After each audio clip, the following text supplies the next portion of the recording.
Hello everyone and welcome to a new video. Today I am filming yet another book review, and this time for the highly anticipated sequel to Aru Shah and the End of Time. We have Aru Shah and the Song of Death. This is the second book in the Pandava Quartet, written by Roshani Chokshi in Rick Riordan's Presents, aka his own imprint. I have already reviewed the first book in the series on my channel, so I will link that down below if you are curious about it. Obviously there will be spoilers from the first book in this review, so if you haven't read that one and you don't want like any spoilers, then don't watch this video. I'm going to be talking about book 2, but I will not spoil book 2.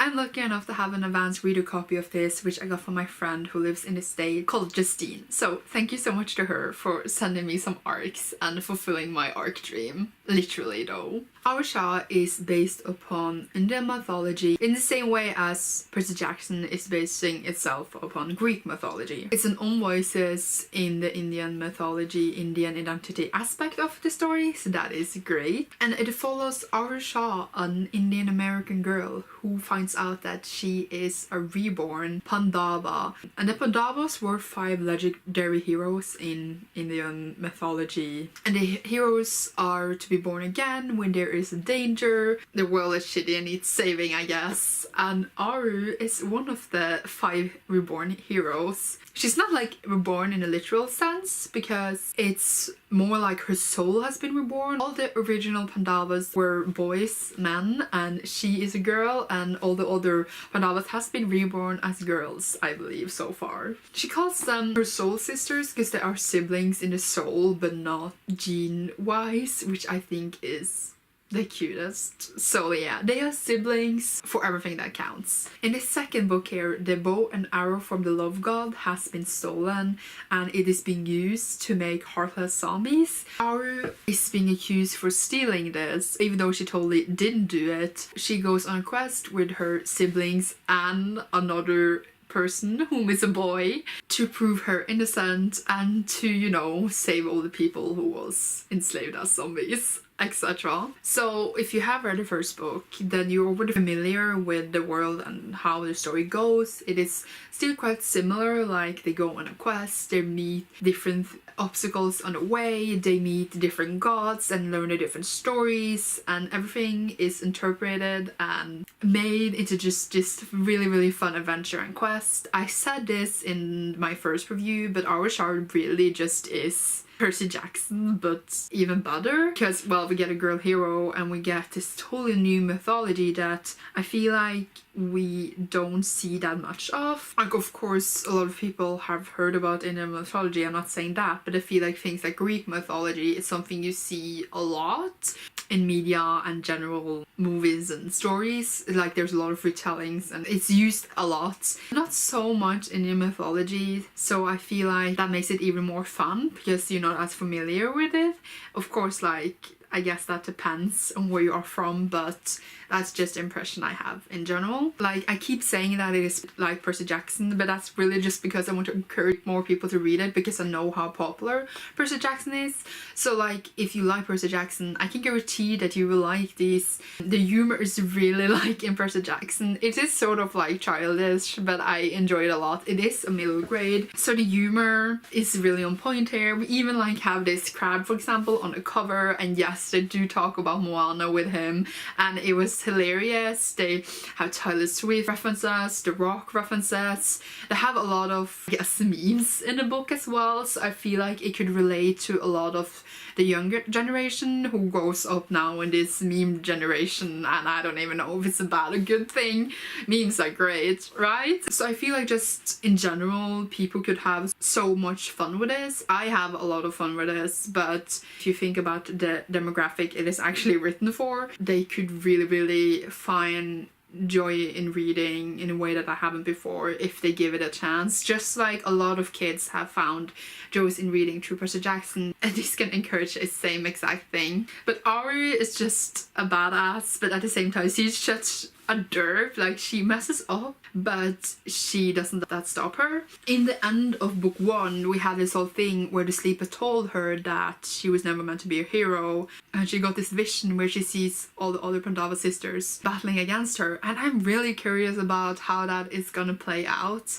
Here she have a lot of insecurities about that, and I'm still questioning, like, yeah, it's gonna be 2 more books, so we'll see. Minnie, who is Aru's best friend, is also so hilarious, the daughter of death, and just, she is great. I love her so much. I love how she just think about dying and allergies and germs and all awful things all the time. I love her. And she's lactose intolerant apparently, so of course she is. And I was like, same girl, but I eat milk anyway, so I'm not Minnie at all. We got introduced to new characters in this. We got Brynna, I can't say her name, I am sorry. She is another of their siblings and she can shapeshift, which is awesome. I love her. I love how she's strong but really soft-hearted as well. And there was some rivalry between her and Aru in the beginning, but I love how they figured it out and how they really realized that they're sisters as well and started to care for each other and became great friends. And we have Adrian.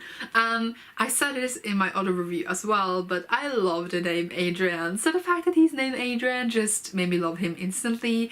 He's an adorable little goo who just takes pictures of everything, and he is so cute and totally into Aru, and Aru is totally into him, so we will see how that goes. This is just really just an adventure story where, as I said, we go on this quest and we meet all these things in a way, and then we have to go to another places to solve those things, and I love those kinds of stories. They make me feel really, really happy and relaxed, and they don't require so much horribleness out of me.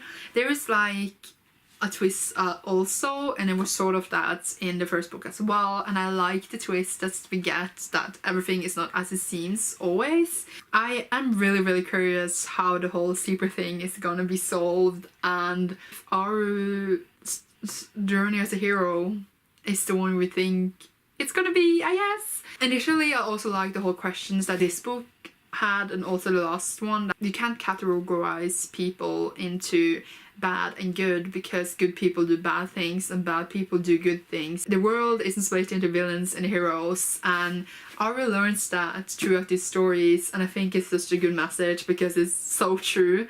Everyone does mistakes, everyone is horrible, but everyone can also be nice. So there is always another page to a story, there's always more to learn about people, and yeah, I feel like all those messages are coming across really, really nicely in these. This one is being released on the 30th of April. I am hoping to get this up the day before that, but if it's not, then it's already out. And if it does go up on the day it's supposed to go up, then it's being released tomorrow. You can go and get yourself a copy and just enjoy this super nice story. Read the first book first though. Know that if you didn't previously like Roshani's books, then maybe you will enjoy these because they are different. But also if you did like the other books of her, just know that these are just like something totally different, at least the impression I've gotten from the other ones. Not like that is a bad thing, just like telling you so you're not going in and about like, what the fuck am I reading right now? Also, if I didn't make that clear enough earlier, I love learning more about Indian mythology. I love that our girls here are all Indian girls and they are all great, and Indian boy, and I love it a lot. I am enjoying my journey with them, and I am excited for the next chapter in this journey. The next book is being released next year, so it's not a long wait. It's fine. I think that was it for this video today. I hope you enjoyed. Pick up Aru Shah, The Song of Death if it sounds something that's interesting to you. Again, definitely recommend if you're into mythology, if you want POC main characters, if you want to learn about Indian mythology, if you like Percy Jackson, if you just want a fun read in general. All of the above and other reasons that I can't come up with right now, but you get the point. Thank you so much for watching this. You will see me soon in a new video. Bye!